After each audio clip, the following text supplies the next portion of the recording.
Hi folks, my name's Billy from Piano and Pies and this is Nobody Gets Me by SZA.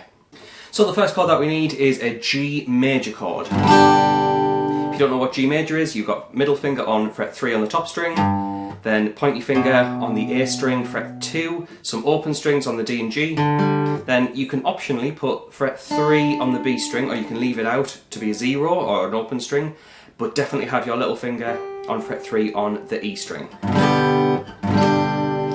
That's the first chord. The second chord is a D major chord.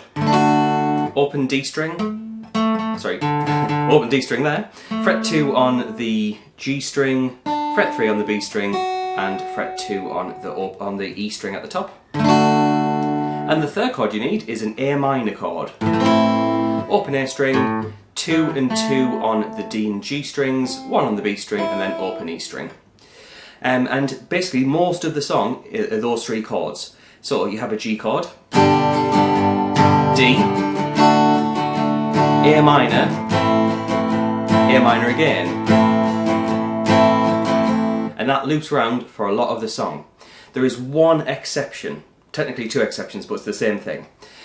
So just before the chorus, for the YouTube video of the song, I put a timestamp on the screen of when this happens. What happens is they go to a C major chord, which is fret 3 on the A string, 2 on the D string, open G string, fret 1 on the B string, and open E string.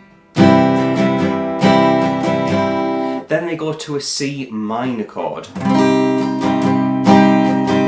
Now I'm using a barred version of that, so barred finger on fret 3 of the A string onwards, so missing out the E string, and then I've got 5 and 5 on the D and G string with the B string fret 4, and that's the minor bar chord shape, starting on fret 3, which is the C note.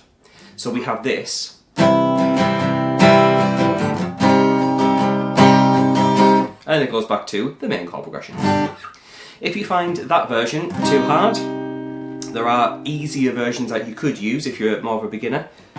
You could use the 3-note version, 3, 4, 5 on the E, B, G string. That would be an easier version. Or you could use 3, 4, 5, 5.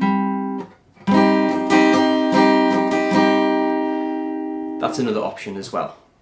So putting the two parts together, we would get this.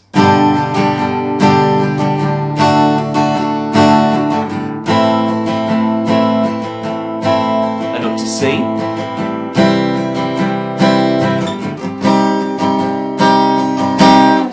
there's the full set of chords. Like I said, the C and the C minor only happen at certain points in the song, so for the YouTube video the timestamp is where it happens. In terms of the strumming pattern, we have the song's counting in groups of 3.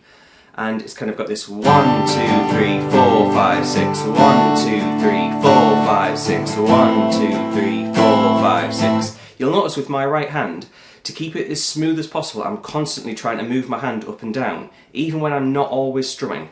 So I'm sometimes air strumming just to keep the smoothness going, otherwise I'm very choppy with my playing.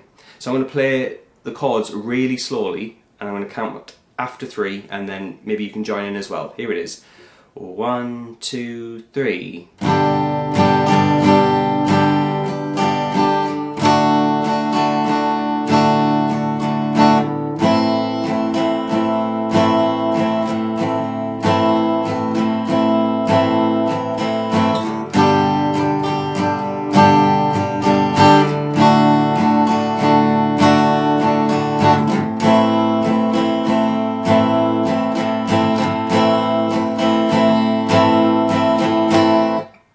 Another thing that you can do with the strumming is accent the first and the what you call the fourth of the strumming. So you can go 1, 2, 3, 4, 5, 6, 1, 2, 3, 4, 5, 6, 1, 2, 3, 4, 5, 6, 1, 2, 3, 4, 5, 6. So just add a little bit more emphasis on the chords and it makes it sound far more interesting, like they do on the track.